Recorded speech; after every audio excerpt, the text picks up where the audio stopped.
Well, hello everyone, and welcome to the Church and Academy seminar, the first one of 2023.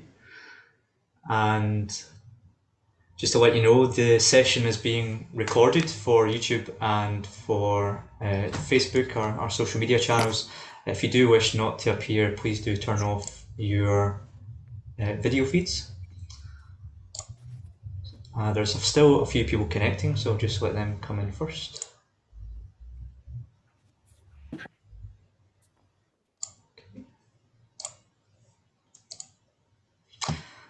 Well, it's my great pleasure to introduce to you my dear friend, clergy colleague and theologian, Reverend Dr. James Matarazzo Jr., speaking on his doctoral thesis, The Judgement of Love, this evening. Jim studied history and theology at Bates College, Union Theological Seminary, and the Universities of Edinburgh, Cape Town and Oxford. And his thesis is on eschatology, the last things according to Christian theology, for which he was awarded a D.Phil from Oxford in 2017. And this became a book, which I can highly recommend, entitled The Judgement of Love. See him talking. Okay. And that was published by Stock and is available at Waterstones and Amazon if you're in the UK. I'll put links to the chat for that.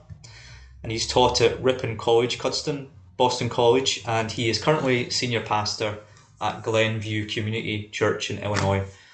So James, I now hand over to you to share your insights into death, judgment, heaven, and of course hell, and very much look forward to it. Jim.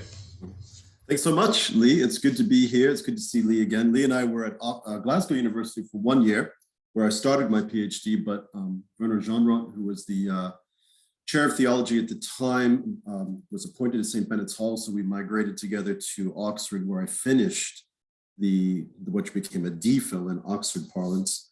But Lee and I stayed in touch ever since 2011. So it's good to be back in Glasgow virtually, so to speak, or Scotland, and talk about this dissertation or subject. So I'll start off. You see the image here. This is, Lee, can you see the full image unadulterated? Okay, great.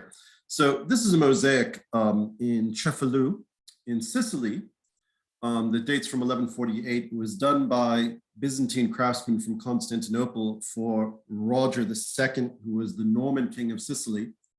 At the time, he wanted his palaces and churches to look like Constantinople. So he brought them over and they did mosaics for him. And this one is pretty much left intact. It hasn't been retouched. And what's interesting about the image is the Latin phrase that's around the arch, which you can see. Jesus is also holding open a gospel book from John 8:12, which on the left is in Greek, and the right is in Latin. I am the light of the world. Whoever follows me shall not walk in darkness, but have the light of life, is what it says in those two languages. But around the arch, there's some Latin that has no origin. We think that whoever did this just did it because they wanted to. And so it reads, homo factus facto hominis factique redemptor judico corporis corpora corda Deus, which is no one really knows where it came from. But what it says is, having become human, this is my translation, yet the maker of humanity and the redeemer of what I have made, I, the embodied God, judge the hearts and bodies of all human beings. So it's a statement about judgment.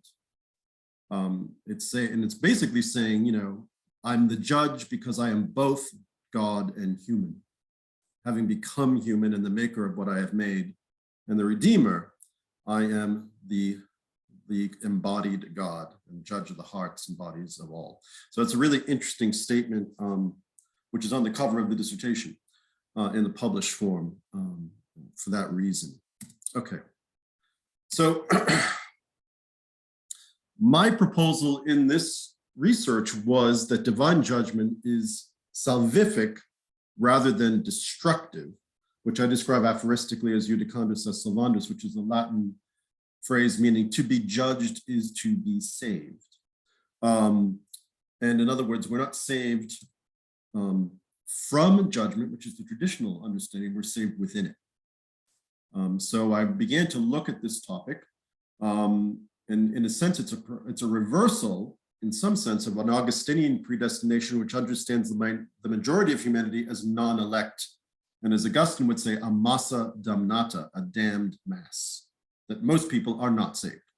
And this inheritance has been reformulated and challenged over the centuries, but its legacy is still palpable. And it's still current in many traditions. Whether it's spoken of or not is another thing. Most clergy don't speak about this too much, but it still exists, certainly in evangelical circles. And so one of the questions that I got right away when I was working on this from different professors at Oxford was, is this a dissertation on universalism? And because if it is, you should reconsider. Because, you know, it was interesting. That was, I'm trying to remember who said that to me. I think it was Johannes at Oxford. And so it is and it isn't. So my proposal that divine judgment is salvific and creative does not yield to a traditional understanding of universal salvation. Universal salvation in a more traditional form is that you're simply saved no matter what you've done. And in some versions, there's no consequence to actions. And so I argue that no human being is lost, but the post-eschatic constituted person is by no means a glorified version of the same individual as instantiated on earth. So in other words, no. So it's yes and no. The creative judgment yields both continuity and discontinuity as far as earthly human lives and excludes sameness. In other words, we are not now what we shall be. So you could argue that yes, nothing is lost entirely, but no, nothing is necessarily saved entirely. And I can discuss that more as we go on. So one of the things that happened when I did this was I began to look at the four last things, or De Novissimis in Latin, the traditional last chapter in books of dogmatics. And there's lots of them out there that go back all the way to the 1600s, especially amongst the Lutheran Orthodoxy when they were writing up their dogmatics. And they would always end with this chapter. And I began to reappraise the symbols and problems of the last things, which are death, judgment, heaven, and hell, traditionally. So I explored, and I also explored the problem of discarnation, the idea that when you die, your soul separates from the body and goes somewhere. So I began to look at that as well. And Lee put up I was just looking at the chat, so it looks like Lee put up my links for you all to buy this book, which I'm sure you'd find riveting. But so let's see. Okay. For some reason. Okay. So the first problem, of course, is human mortality, that we die. So that's death, right? And if you look at Bertolt Brecht's poem, which he wrote, I believe this was written in 1921. So it's actually designed to look like a Lutheran chorale. And he's poking fun at his Lutheran background because Brecht was, of course, a communist or a Marxist and an atheist. So if we translate it, I won't bore you with my German. So if we translate it into English, Brecht writes, "Do not be seduced into serfdom or emaciation. What do you have to fear? You die like all the animals and nothing comes after." Right? You die like all the animals, nothing comes after. In other words, don't be seduced by religion or worry about, consequence for actions, which he interprets as serfdom and emaciation. What do you have to fear? You die like all the animals, nothing comes after. So that kind of thing. But then if we look at Kierkegaard, he has a very different take in his existential theology. Nothing is more certain than immortality. You are not to worry about, not to waste your time on, not to seek escape by, wanting to demonstrate or seeking to have it demonstrated, fear it. It is only all too certain. Do not doubt whether you are immortal. Tremble because you are immortal. And that's from his Christian Discourses of 1848.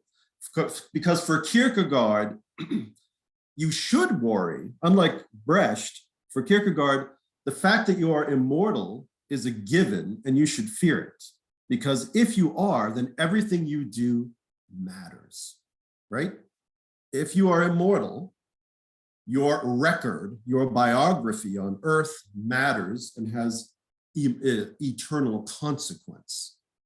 So hence, tremble because you are immortal, which is a very interesting take, I think, on that. Even though what's interesting is in some of his correspondence, Kierkegaard said, I believe everyone will be saved, which fills me with the greatest amazement. So he was actually, I guess, a universalist, but he still said you should tremble because he still thought there would be consequence for failing to fulfill the gospel, especially love of neighbor and love of God. So he thought you would have to give an account, hence you should tremble. This is Mark Corner, who is an Anglican priest and is basically a jack of all trades. He's worked at the EU. I think he lives in Belgium. But he wrote this book in 2011 when I began my dissertation called Death Be Not Proud, taking that from Donne, The Problem with the Afterlife. And he wrote, it is my position that at death, a person neither waits nor wanders, but is translated into the presence of God in God's time, which is eternity. And what he's trying to do is say, we talk about you die and your soul separates into an intermediate state. That's traditional Platonic received tradition of Hellenized Christianity. Then you have the counterpoint, which would be psychopanencheism, the idea that the soul sleeps, that nothing happens, you're dead, or what's later, what was called ganz tot theology, total death theology, that when you die, you are dead and waiting resurrection. So nothing happens. So this issue of duality between, is there what Aquinas called anima separata, the separated soul that departs from the body and goes somewhere, or is there nothing and you're awaiting resurrection? And I proposed in this, getting away from both of those things, that human death is an eschatic event because it is the moment when our relationality to this worldly time space is severed and we fall into God in a state of absolute dependence. What happens in this moment is not known, and thus we have no choice but to radically trust the faithfulness and love of God. So from my standpoint, I'm looking at a way to move away from discarnation, soul separation. I'm also looking at a way to move away from total death theology. So I'm interpreting death for the individual as an eschatic event, which sort of ties into Luther's idea when he was accused of this thinking, that when you sleep, when you die, nothing happens. Luther said that for the dead, they are always already resurrected. Because if you think of going under anesthesia, if you've had surgery, the moment you go under is the moment you wake up. So for the dead, they are always already in the state of resurrection, even if earthwardly, towards those who are left behind, they are not. So it's one way to look. There was a 1960s Catholic movement. Gisbert Greshake was one of the Jesuit theologians who proposed what he called resurrection in death, that the dead are always already resurrected, which is interesting.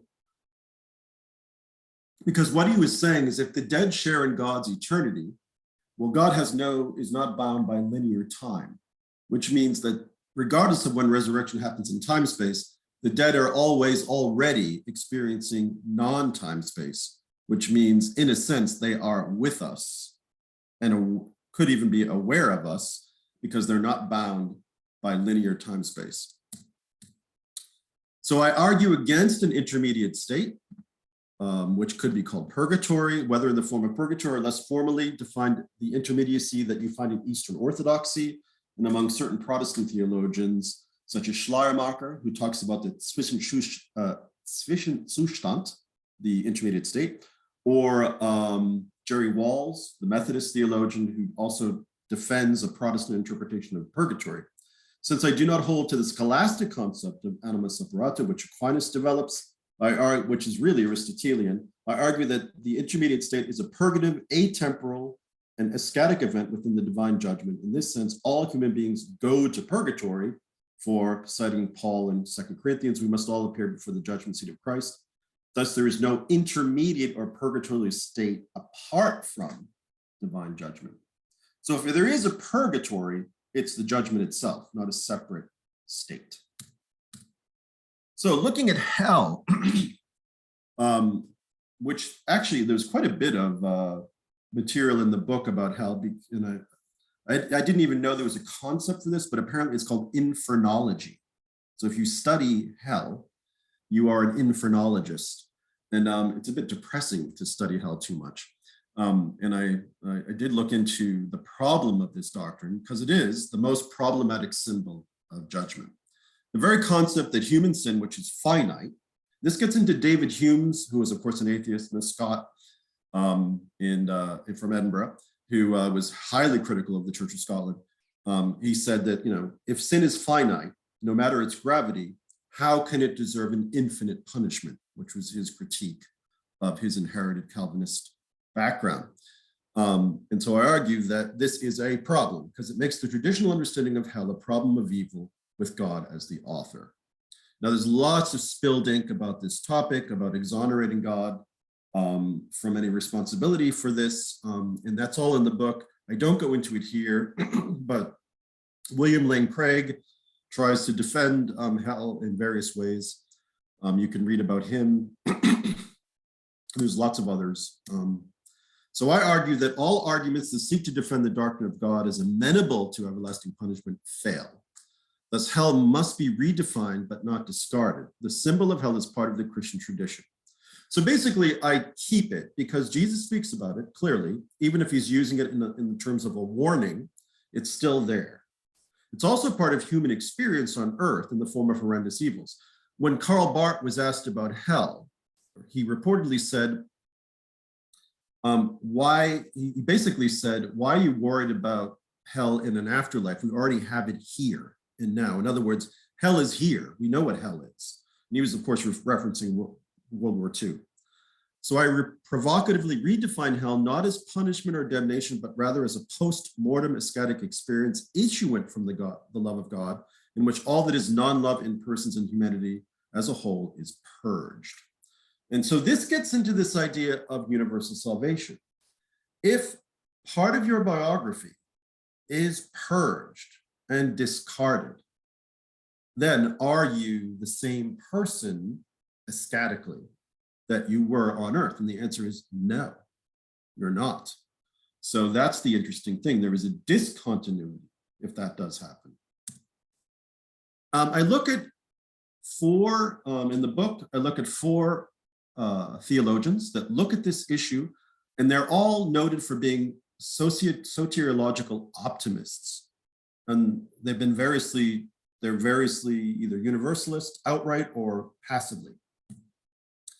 So Sergei Bulgakov, Hans Urs von Balthasar, J.A.T. Robinson, and Marilyn McCord Adams were the four theologians that I looked to as examples of soteriological optimists in the theological spectrum, all of them 20th and 21st century.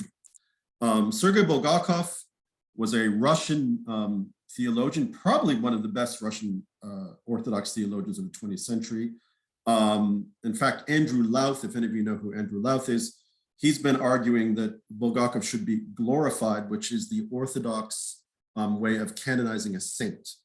Even though he was accused of being a heretic of some sorts, or some of his writings were accused of having quasi-heresy at one point in the 1930s, which he defended against. But Louth thinks he should be declared a saint. That has not happened. He's also a favorite of Russian Orthodox feminist theologians, or even Eastern Orthodox feminist theologians, for various reasons. But Bulgakov develops an eschatology that demands universal salvation. And for him, universal salvation occurs within the judgment at the eschaton, and the judgment is one of divine love. And I argue that Bulgakov implicitly accepts the concept of salvific judgment, that you are saved in the judgment, but his eschatology fails to take appropriate account of the horrors of human history and the problem of human free will in his overall universalist scheme. So Bulgakov was aware of what was going on during World War II. He died in Paris as an exile during Nazi occupation. I think he died just a month before the Allies liberated Paris. He was a white Russian in terms of, because he was an Orthodox priest that was kicked out of Russia, then out of Crimea, and finally wound up with other Russian emigres in Paris, where he founded the Institute of St. Serge, which still exists. And he was also associated with Oxford, and he was involved in the ecumenical movement. And there's still a center in Oxford where you can see his picture hanging next to the Orthodox chaplaincy at Oxford. But the thing about Bulgakov is that while he has a very robust concept of consequences for human actions in his overall scheme, he really doesn't talk about the fact that he doesn't actually address the issue of human horror, human inflicted horror, and the problem of free will. And he doesn't really address the issue of how you can have free will if there's irresistible grace in the act of universal salvation. He kind of just basically doesn't talk about it, in part because of his mystical theology. He doesn't think it's, when you read his writings, which are very dense, he sort of glides away from it, probably because it just doesn't fit his scheme. Hans Urs von Balthasar is really interesting. Swiss Roman Catholic theologian. He embraces a hopeful soteriology. In one of his books, where he basically says we should hope that everyone is saved. Hell could be empty. So he's trying to stay within Catholic orthodoxy by never saying emphatically that everyone is saved. He wants to, but he knows he can't. And he has his critics in more conservative circles of Catholicism who think he was too liberal. But what I argue about Balthasar is that he fails to deal adequately with divine judgment in terms of a dual outcome of salvation and damnation. For Balthasar, damnation is a problem of evil with God as the perpetrator. He's aware of that, but he never follows through on this dilemma and simply recommends that one should hope that all are saved and remain agnostic about damnation, which is a view that's perfectly orthodox within most circles of Christianity. You could hold this view. So he tries to stay within the tension of the magisterium of his tradition, and he sort of just leaves you hanging. So he doesn't quite know what to do with that, but he's very interesting to read on it. J.A.T. Robinson, who was quite famous in his day, but is largely forgotten. He was an Anglican priest, the suffragan bishop of Woolwich, outside of London. There was something called the South Bank theology in the 60s, early 60s. He was really trying to make Christianity attractive to post-World War II, postmodern people, if you will. He was also trying to interpret modern theology for the ordinary person. And he had a lot of different books about that. One of the books was Honest to God, if people remember that book. But again, he's faded over time. He died of cancer when he was chaplain of Trinity College, dean of the chapel of Trinity College in Cambridge. But he does overtly advocate in one of his 1950 book, In the End God, where he advocates overtly for universal salvation. He arrives at his position through a defense of the doctrine of God, dialoguing with Emil Brunner in Zurich and Thomas Aquinas, and asserting his universalist project in biblical terms because Robinson was a biblical scholar, giving overriding weight to those passages that support his hypothesis. Robinson fails, in my opinion, however, to square the place of judgment within salvation. He simply writes that judgment, quote, can never be God's last word, because if it were, it would be the word that would speak his failure. So he argues that if God wills and wants the salvation of all, such quoting 1 Timothy, then it will happen. And so he doesn't really answer the question of what if someone doesn't want this? What happens? So that's really interesting because he doesn't really tangle with the free will issue that much. He just basically says, if God wants this, it will happen. That's because God cannot fail. And then Marilyn McCord Adams of blessed memory, she died of cancer in 2017. She was at one time for 5 years the Regius Professor of Divinity at Christ Church in Oxford. And she was quite controversial because she sort of delighted in tormenting the Church of England from her pulpit at Christ Church, especially on the issue of homosexuality. She was an avid defender of LGBTQ rights and seemed to take delight in pushing buttons at Oxford, amongst other things. But she was very well liked by her followers. And she retired first to North Carolina. She had a professorship, a kind of named professorship where she could do whatever she wanted. Then she finally ended up at Drew, I believe. No, I'm sorry, Rutgers. She ended up at Rutgers where she had a center. She asked I think she's from New Jersey, and she died of cancer in 2017. Very interesting career. She held various chairs, including at Yale. So she has quite an illustrious background. She was an Episcopal priest ordained in Los Angeles during the AIDS pandemic, and many of her first congregants were gay men dying of HIV when there was very little treatment at the time. So she sets her eschatology within her Christological project that engages the problem of evil. In her book, Christ and Horus, The Coherence of Christology, which is published by Cambridge, is a great book if you're interested in what her theology is. She specifically denies that God as creator has any obligation to creatures. So she says there is no theodicy involved with a God who by creating a vulnerable material universe is the ultimate cause of earthly evil. In other words, she said God loved matter, material beings for some reason, and that's it. So God doesn't have to answer for this act. For whatever reason, God chose to make us material beings, chose to make us vulnerable to what material beings are vulnerable to. That's just the way it is, which caused controversy because some people disagreed that there's no answerability to this.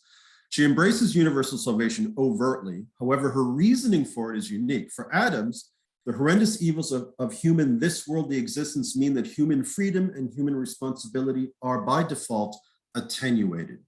In other words, we can't be responsible fully because of the defects of material existence in this life. So we don't have full agency and we don't have full responsibility.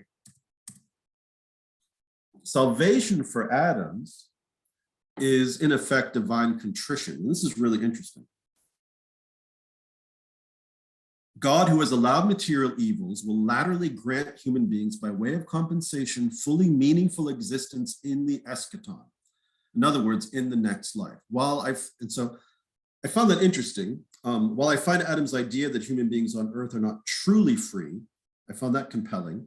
Her universalist scheme does not explain why ascetically healed human beings would not uniformly desire reconciliation with God. In other words, for Adams, the judgment is almost a kind of divine therapy where God basically reconstitutes you, gives you meaning, and heals you from the wounds of material existence. You could argue that once healed, wouldn't you be angry, or would you reject this God for creating the universe as it was? So I found that problematic. I argue that in this, Adams fails not because of her universalism, but because she does not deal with the ascetic transformation of the human will. She doesn't really take that step. She doesn't talk about, do we have free will or not in her scheme? I think she assumes we do. She also assumes that there'll be universal reconciliation with God regardless of what's happened to us in this life. And that may be true, but you could argue that some people might say, well, I reject you because you created me thus. So it doesn't actually address that. Maybe she thinks that's impossible. I don't know. Okay. And in the next part, I explore 4 versions of the purpose of judgment. So traditionally, the most common form of judgment is retributive, with a dual outcome, meaning heaven or hell. And I engage with the works of Matthias Scheben, who is a Catholic theologian in the 19th century, and Paul O'Callaghan, who is a modern Catholic theologian, originally from Ireland, who teaches at Rome in one of the pontifical universities. And they both argue for the traditional understanding of retributive judgment. The second model I looked at was Sergei Bulgakov's. His does have retribution, but is still universalist.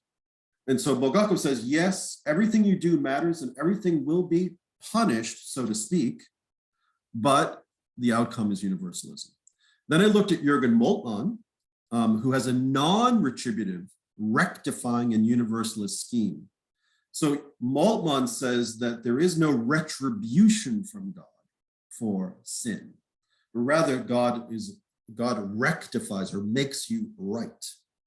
And so he thinks of judgment as correcting someone and turning them into the right way. This gets into Moltmann's view of the bondage of the will, taking a page from Luther. He doesn't really think that free will on earth is truly free. In some ways, for Moltmann, only God is truly free. And we don't have that freedom in this life. And that's given to us only in our ecstatic being. So he rectifies. And he also implicitly says that there'll be universal reconciliation in the eschaton between those who are offended and the offenders, without necessarily explaining how. Fourth model I looked at is non-retributive, constitutive personhood and quasi-universalist, investigating the eschatological thought of Marcus Mühling. Marcus Mühling is a theologian in Germany. I think he has moved to a different university. I'm not quite sure where he is right now. And he has a very interesting book that's published by, it's a handbook on eschatology, published by T&T Clark, which has been taken over by Bloomsbury, which you can get by just Googling it on Amazon or for his handbook on eschatology.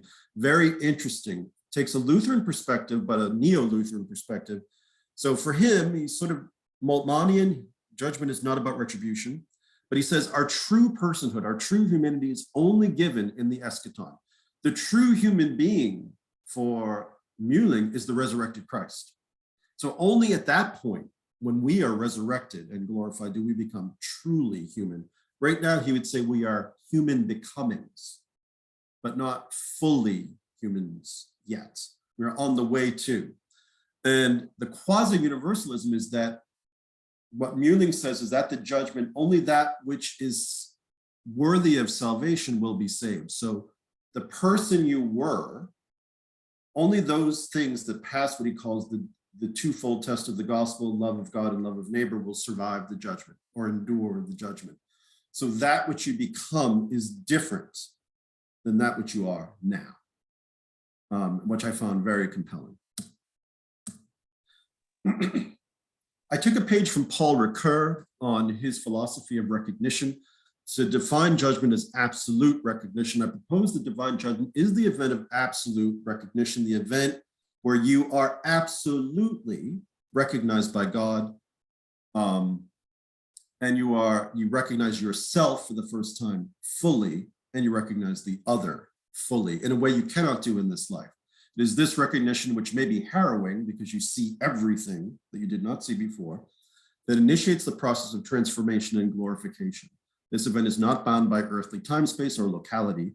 The outcome of absolute recognition would not be a verdict on persons, but on their earthly identity claims. So in other words, those identities which are not worthy of Christ would be, in effect, burned away or fallen away, depending on how you want to look at that. Okay. So not all identity claims will endure the judgment. It can thus be presumed that there is a universal discontinuity between the earthly person and the ecstatic person constituted by the judgment. The ecstatic person will be changed, and only that which was loving will be saved, while all non-loving identity claims will be rejected and destroyed. Thus, there is both continuity and discontinuity between earthly and ecstatic instantiations. This renders traditional ideas about universal salvation false, but maintains that no person is ever totally lost in the life to come. And then I conclude my thesis by arguing that divine judgment is the judgment of love, salvific, non-dualistic, in which nothing is lost except that which is non-love. The process of judgment is the event of absolute recognition where everything is revealed, the chaff is burned away, the will is freed, and that which remains is glorified and experiences the semper novum, always new, of the realm of God to which no limits can be ascribed. That's actually, the semper novum is taking a page from C.S. Lewis, who talks about the afterlife of glory as a book where there's no end to the chapters. It's always new. There's no problem of ecstatic boredom. It's not possible in that schema. We may therefore approach this judgment with faith, hope, and love, not only for ourselves, but for the whole human race, past, present, and future, and humanity's interrelationship with God's creative and reconciling project. And that's how I end the investigation. And so now I'm happy to talk to folks. This is the Divine Mercy image, which is very Polish Catholic.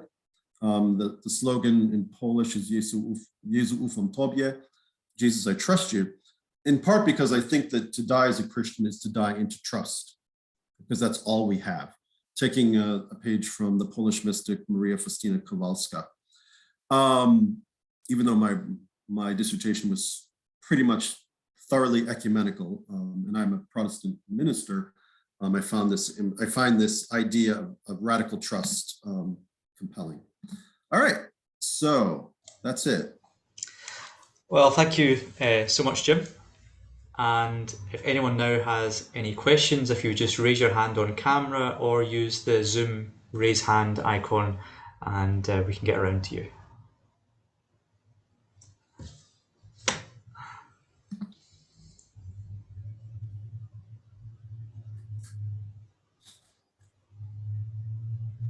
David? Yeah, I wonder if you could say just a bit more on the Yep. question of time, Yeah. and how you understood time, and, you know, rather than the assumption that, as it were, one's in a kind of continuum from this life into the next, and sort of time somewhere or other goes on in much the same sort of way. Right. Experience.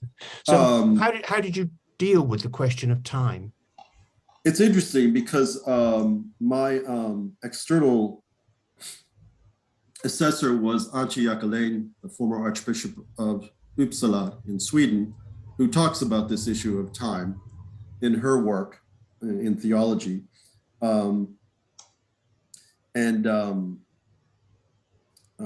Also Barth's favorite quote from Boethius about eternity. I just want to get that right now.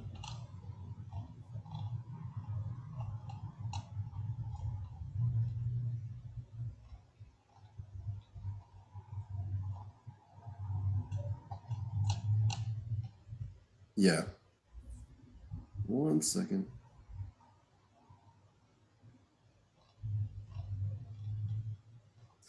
Yeah. Eternitas igitur est interminabilis vitae totus simul et perfecta possessio.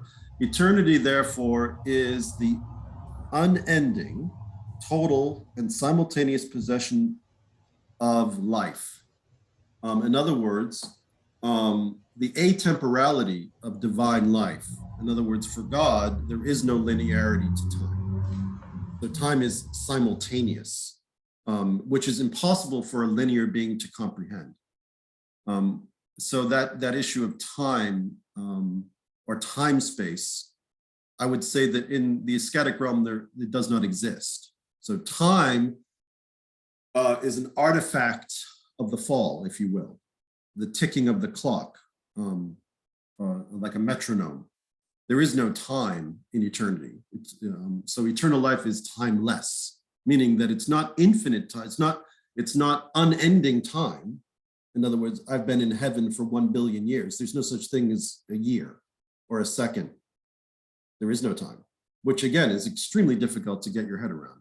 But that is the concept of eternity, is that God is, before Abraham was, I am.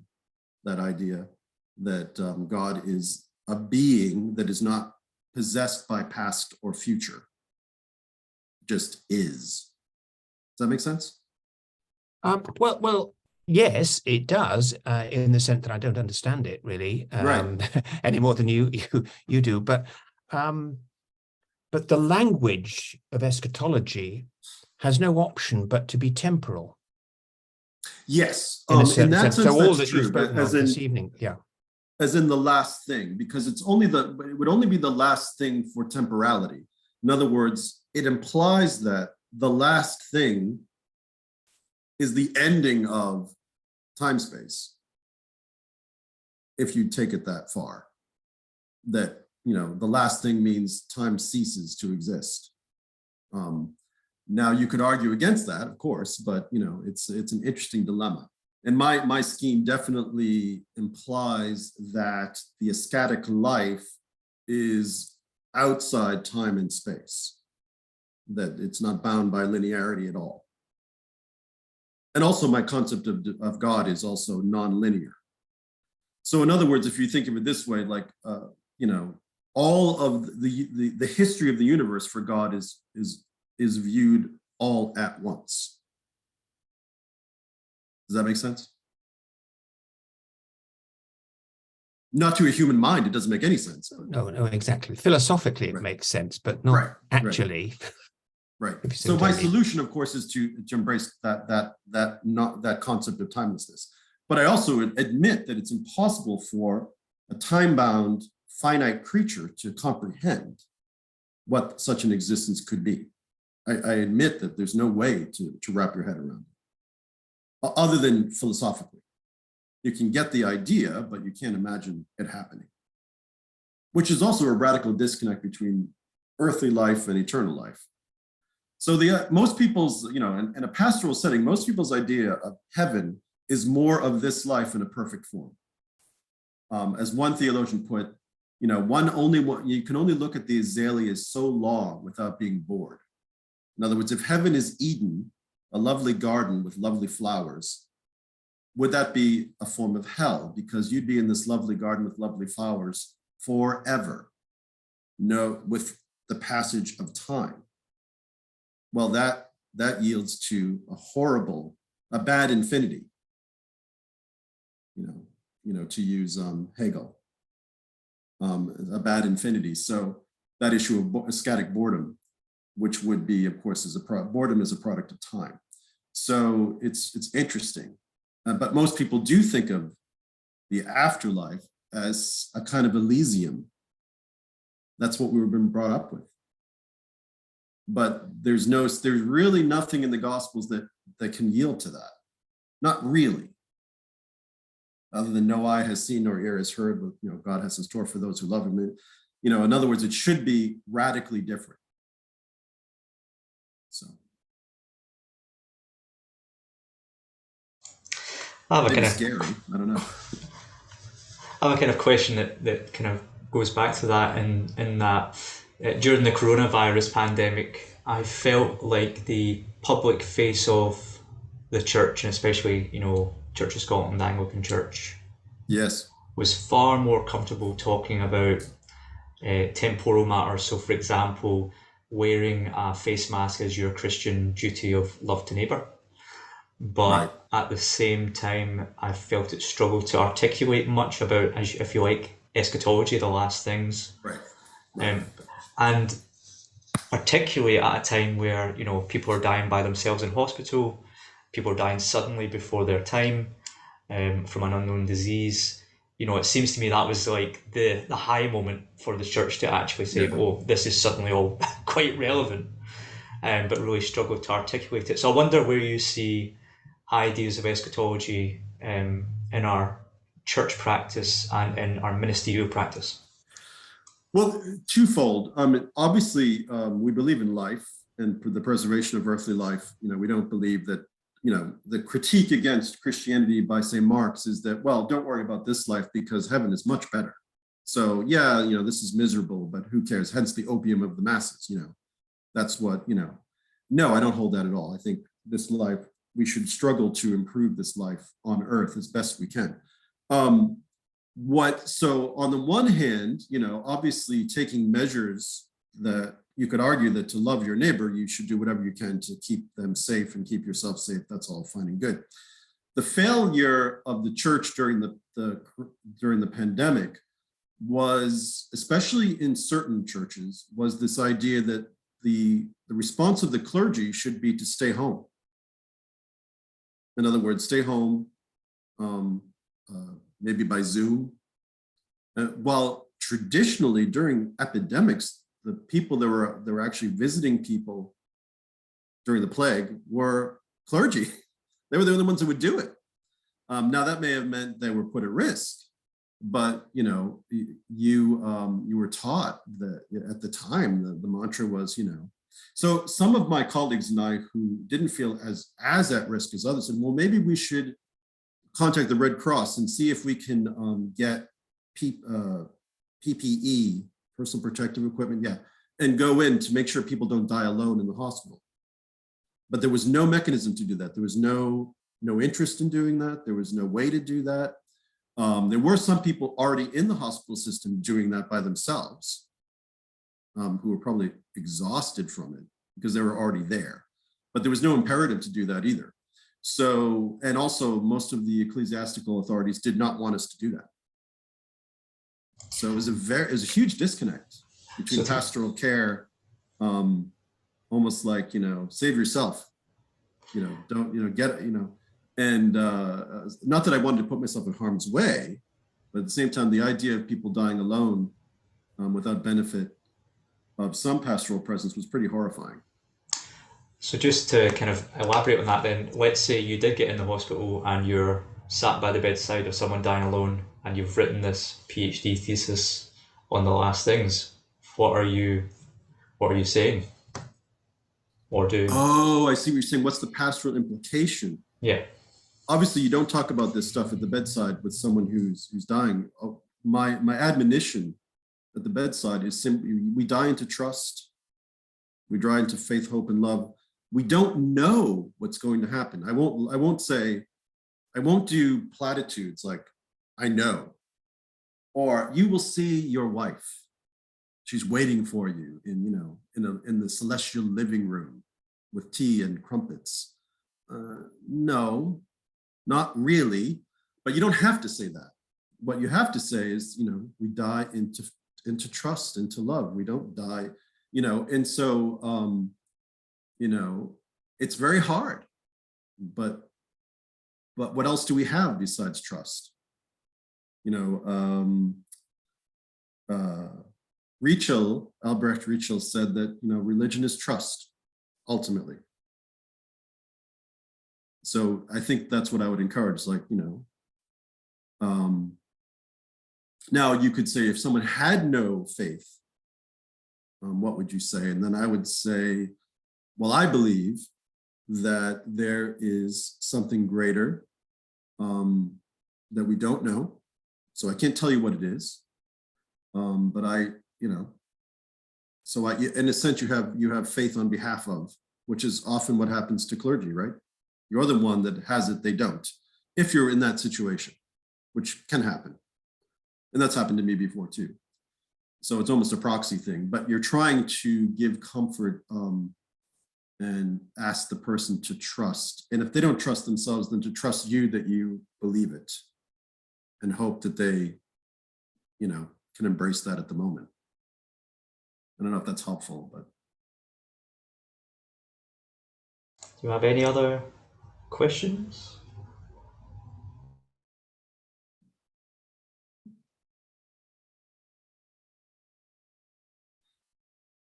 Perhaps then you could say something about where free will sits in your scheme, if you like. Yeah, this is the interesting, that came up a lot in the defense. I don't know if, I do believe humans have free will, but I don't think we have perfect free will. I think we have attenuated free will. I think it's attenuated by a lot of things in our lives. So I think it's, you know, I think Luther was right that it is somehow bound. You know, it's not, we are not fully free. It doesn't mean we have no responsibility. It doesn't mean we have no free agency, but it is limited. You know, and so that perfect freedom of will probably to me is a divine quality that we don't yet possess. We will in my project, but We don't have it now. So in a sense, we're always dealing with a limitation on our free will. We're limited by our upbringing, our experiences, our preconditioning, our biology. All sorts of things can limit our free will. But I don't argue that we don't have it at all. There's some that do argue that. There was a recent article, I think it was in the New York Times, where someone said, free will is false, but we should pretend we have it anyway. This is strictly from a scientific point of view. It's better to believe in it, but we really don't have it at all, which was very depressing to read. But I would say we do have it, but it is not exactly, it's not totally free. Just like no one is, freedom is not absolute in this life, right? We're not absolutely free at any given moment.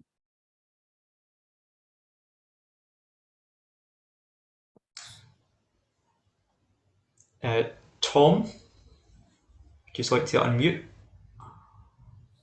Yeah, hi, We have Jim. some Americans here. Some of your parishioners. Indeed. When I was a teenager, I read Robinson's book, Honest to God, Yes. and it blew me away. Mhm. And I still have my copy, and it's very weathered, and it's got a rubber band around it because it's all coming apart. Yep. But the impression I had was that Robinson was trying to bring Christianity down to the level of young people, Yeah. people who were mystified, and to try and make it understandable for everybody. Right. I wonder if you could comment on that, and that Robinson seemed to be following some of the things that Tillich wrote about, and later Marcus Borg, to try and make Christianity and the relationship between us and Jesus, us and God, more understandable. Yeah. In some ways, Robinson was trying to take the neo-orthodoxy movement, Niebuhr, Tillich, and others, and make it translatable to ordinary people, hence the South Bank theology. I don't know if he was very popular in his day. So some people really liked it. The Archbishop of Canterbury at the time absolutely hated it and did not like him very much because he didn't think he was particularly orthodox, and he probably was not. Interestingly enough, about his first book, In the End, God, he said he could never write it again. When he was towards the end of his life, he said, I couldn't write it again because my views have changed or my interests have changed, but I would never want to change it. So he stuck by it. He didn't want to change the book, and it's been republished recently with sort of like a sort of celebratory republishing a few years ago. But yeah, he was trying in a sense to make, I mean, Tillich's theology is very difficult to translate into lay usage. And when Tillich was asked this question, because he was at Union Seminary where I went, but that was the 60s and the 50s, he just said, listen to my sermons or read my sermons. You know, don't read my theology, because his sermons were far more understandable. He has some of his sermons are really, really good. Tillich did not believe in individual salvation. He believed in collective salvation. So he writes in one of his last sermons before he died at Harvard Memorial Church, Mem Church, he wrote, salvation, eternal life is not given to the separated individual. It is given to all life. You know, in other words, we aren't saved individually, we are saved as a collective. Now, whether that means the person that we are is dissolved into everything, he doesn't talk about that. but he's very clear that that salvation is not given to the separated individual. And I think probably Robinson, towards the end of his life, probably was leaning in that direction, that the separated individual did not continue to exist in separated form, that somehow there was a merger of some sort. So you didn't lose yourself, but at the same time, he would say, you could say you gained everything rather than losing yourself. But that's not what a lot of people want to hear. They want to hear that, John Doe continues in eternity as John Doe, just immortal John Doe. And, and someone's telling you, well, no, you become one with God, or you become one with whatever. Well, that's not what I want. I want to still be me. I want to, and unfortunately, Tillich doesn't really give you that. Reinhold Niebuhr was reportedly said, I don't care at all about individual salvation. But he would never talk, he didn't talk about it publicly. But he didn't say he cared about it. David? That sounds a little bit like Marcus Borg and yeah, you're right. Marcus Borg would have said that. Yeah, where they talk about the Easter event and the general resurrection of all Christians or all people who are believers. Right. Yeah, Borg would probably fall into that camp. It'd be interesting to have this conversation with John Polkinghorne to see what he would say. Because as a scientist and a theologian, I read a lot of what he wrote about this. I don't know what he would say about individuality. Although I don't think he argues for its dissolution. David? I just wonder whether, just sort of a rather glib comment on John Robinson. I thought it was a very interesting question, that in some ways it's actually a very simple book based upon extraordinarily difficult principles. And that's the difficulty, that, things like non-foundationalism and so on and so forth are actually philosophically extraordinarily difficult concepts to grasp. So it's a very simple book based on very difficult foundations, which is kind of an anomaly in a way. It's actually not quite the question I had, though. I just wondered whether you'd comment on the way in which the language of eschatology attracts metaphor very readily, and a lot of what you were speaking about tonight actually was metaphorical. Metaphoric. We have recourse to metaphorical language all the time, right, in talking about the nature of the world to come and so on and so forth. And it seems to me, pastorally speaking, that one of the difficulties for us, for clergy and others, is that actually metaphors attract people in different sort of ways. So that certainly when I was training ordinands, one of the difficult things that they didn't like was that you said, well, I can't give you a sort of set liturgy which you can take along with you when you're going to be sitting beside, as you will eventually at some time do, beside the person who is dying. It doesn't work like that. The church hasn't got a ready-made sort of a microwave package, as it were, to do that, and that every time you go it's different, and for some people certain metaphors are all they want. It works perfectly well in whatever way. For other people it's fearful, it's angry, it's all sorts of things. And so actually the metaphors of eschatology are very unstable. If that's true. I don't know whether you kind of, they work for some people, but they don't work for others. And so when somebody says, where's my dear wife now?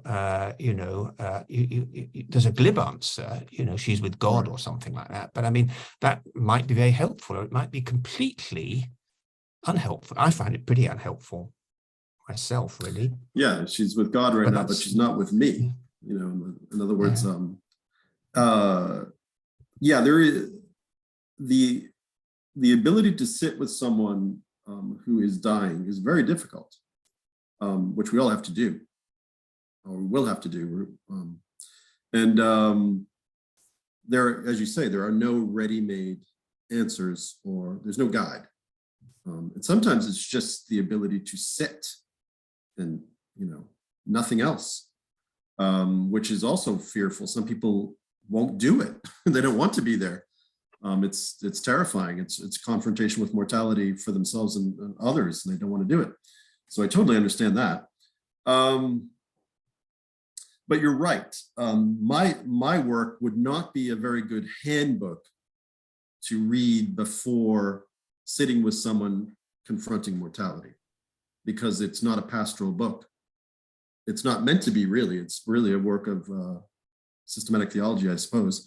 And translating it into pastoral theology is interesting. I'm trying to think, I did hear a story once. A Church of Sweden priest said to, who was a difficult man apparently, said to Werner Jeanron's wife something that she always liked. He came up and he said, I heard that your mother has died. I'm very sorry. Now you know she is safe. And she liked that. It wasn't glib. This idea of being safe in God was a very interesting idea. Would that be assuring? I don't know. I don't know. What does that mean? What does it mean to be safe in God? I don't know. But that's, he said it quite forcefully. Now you know she is safe. I do find that quite helpful. But unfortunately, it's a what does that mean? I don't know. No one knows. That's the whole thing. I mean, I remember there was a documentary on very old nuns in a monastery in the United States, or a convent. And the investigator was like, these nuns were like 99, 100 years old. And what do you think? What do you think about death? And they were like, oh, well, nobody knows what happens when we die. We don't know, because we don't know. We hope, we trust, but we don't know. They all said the same thing. And these were lifelong nuns who lived this cycle of prayer in a cloister. But they said, we don't know what happens. Nobody does. I thought that was really interesting. Any questions or comments? You don't want me to solve the mystery of death? I can do that in 5 minutes. That'd be great. Yeah. There was a book, I think it was called Death. Oh, no, it was, why am I forgetting his name? He just died recently. Death, the Riddle and the Mystery.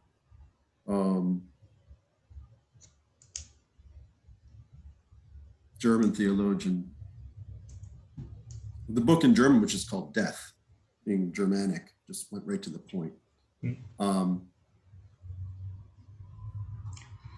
I think it's interesting if you Richard Holloway's book, Waiting on the Last Bus and things, how many very senior clergy actually, when they get to the end of their careers or ministries, if you like, kind of turn away from these, if you like, symbols they've used and ways they've described eschatology.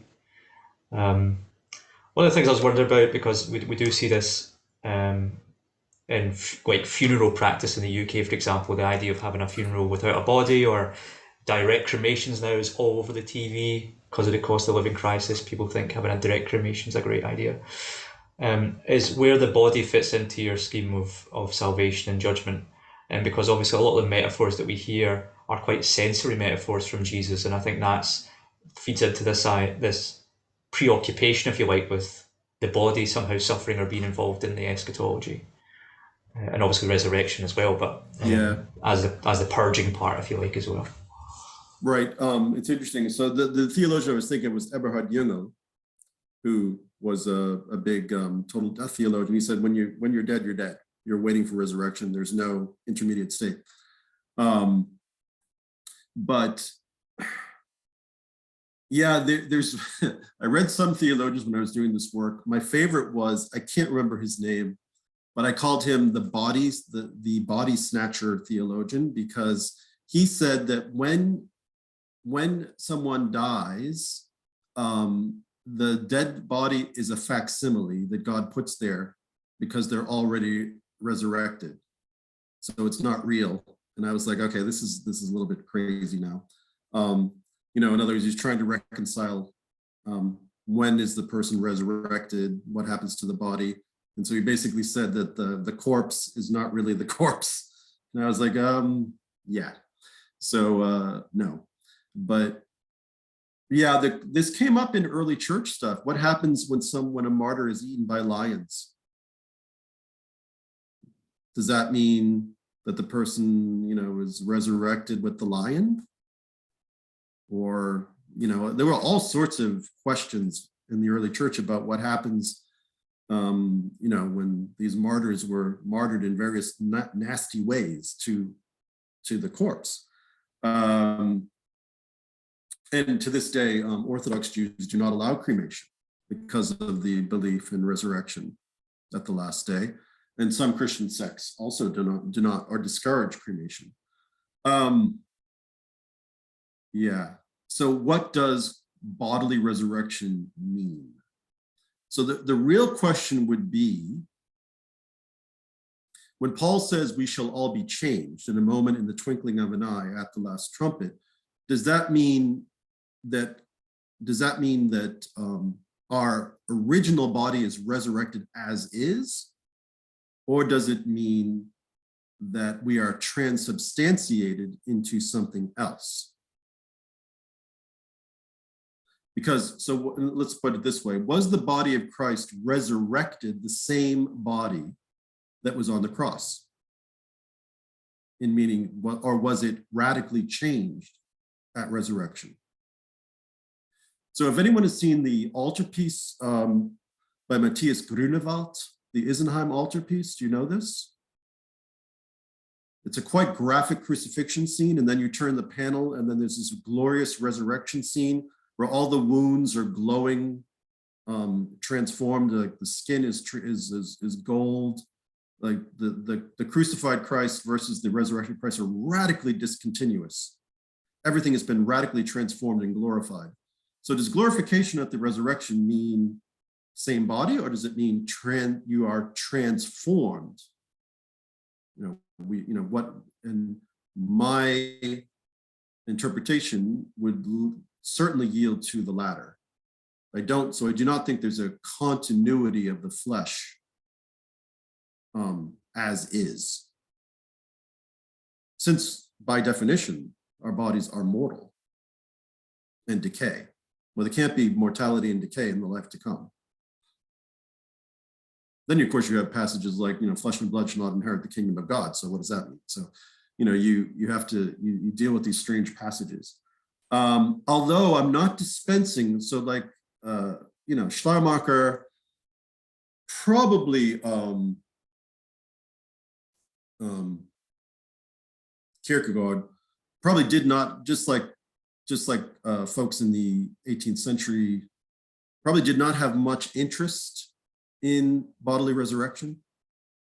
I think it was Kant who said most people don't like their bodies in this life, so they wouldn't want them later. Immanuel Kant was like, why should we want resurrection? I don't want this body. I want something, I don't want this. And that, of course, gets into Platonism.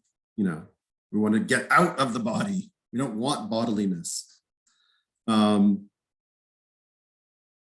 And that's a really interesting question. But the real question would be, is the body of Christ, which in traditional Trinitarian theology admits the Trinity as the God human, meaning human flesh, what is that flesh?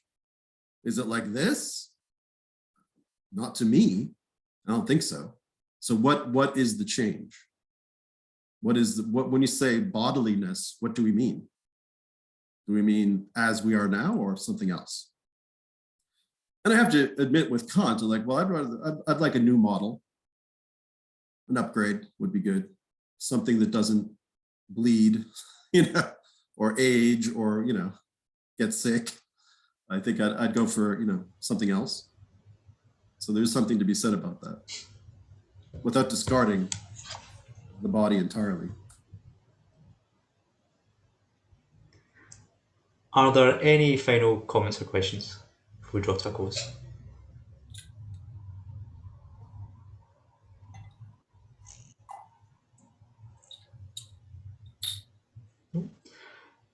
Well, thank you very much, Jim, for a fascinating seminar and plenty of questions raised that I'm sure we'll take away, both for our own personal reflection on what kind of body we want in the future and as to our ministerial practice and all things church as well. So thank you very much, James. And It was a pleasure. Yeah. It's a pleasure to talk about this. I don't talk about it too much, so thanks, everyone. Great. David, do you have a few announcements? Yes. Could I thank you as well for Thanks, that, David. fascinating talk and discussion. Next month, we have a double bill next month of Church and Academy. Actually, on tomorrow week, which is Friday, the 3rd of February, we're having a book launch by Ruth Dunster, who spoke quite recently to the Church and Academy, and her book, The Autism of God. Spelled GXD. It's actually an extraordinary book and a quite profound study of autism and theology. And it will be in the University Chapel at 1 o'clock, University of Glasgow Chapel at 1 o'clock next Friday, but we will be Zooming it, and that I think has been circulated to people. So it will be, if you wish to attend, we would love to have you in the University Chapel if that's possible, but you'll be very welcome as well on Zoom. And that will be at 1 o'clock next Friday. A number of people, Professor Heather Walton and one or two other people will talk, and I'll be interviewing Ruth Dunster, who's very open about her own autism, out of which she wrote the book. And it is really quite remarkable. At the end of February, on the 23rd of February, which is the last Thursday of the month, we'll have our normal meeting, and that will be by Canon Dr. Daniel Inman of Chichester Cathedral. Earth's Proud Empires Pass Away, the Church of England and Imperial Britain. He's writing a book about the church and empire at the moment. And that will take place in Wellington Church, just opposite the university. This is a bit of an experiment. We can't use the university sadly anymore for practical reasons. So at 5:30 it will take place in Wellington Church in the cafe, actually, which they won't be eating as a cafe. It will be closed by then at 5:30, but it will also be Zoomed. So once again, people are more than welcome to come. We hope lots of people will from the university and yourselves. But if you want to join by Zoom, as this evening, you can do that just as well. So that's February the 23rd, and you'll be circulated about that by Lee, of course. Okay, thank you, Lee. Okay, thanks everyone for attending, and yeah, look forward to those two events in February. Okay. Take care. Thank you.